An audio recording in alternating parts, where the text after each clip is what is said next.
और वहीं दिल्ली में कांग्रेस सांसद सुखदेव भगत ने यह कहा है कि पहलगाम घटना के बाद भी सरकार संकट प्रबंधन में स्पष्ट नहीं है।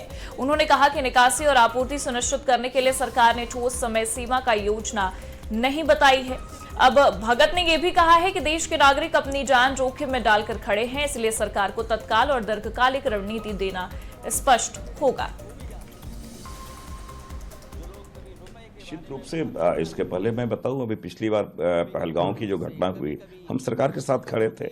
आज भी पूरे देश का संकट है, लेकिन इन्हें इवैक्यूएशन की बातें, उन्होंने कोई टाइमलाइन दिया क्या? नहीं दिया। और मैं इसलिए मैं कह रहा हूं कि एक और वो जो लोग आएंगे उनके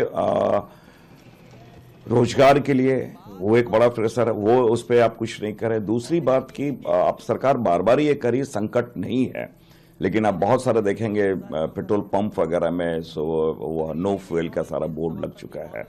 तो ये है, तो सरकार कैसे सुनिश्चित करेंगी? मैंने बार बार कहा, मैं बार बार इस बात को कह रहा हूं कि रोड मैप आपका क्या है, वो सरकार नहीं बतला रही है। और एक अवसर था चलते, मैंने कहा कि चलते सत्र में एक अवसर था, बहुत बिंदुवार डिस्कशन होता, इसमें कोई आलोचना और इसकी बातें नहीं थी। एक समस्या के दिशा में हम लोग सारे लोग कदम बढ़ाते, और इसलिए मैं पीछे मैं जाता हूं कि देखिए, संसदीय परंपरा बहुत यहाँ स्वस्थ रही है, बहुत धनी रही है।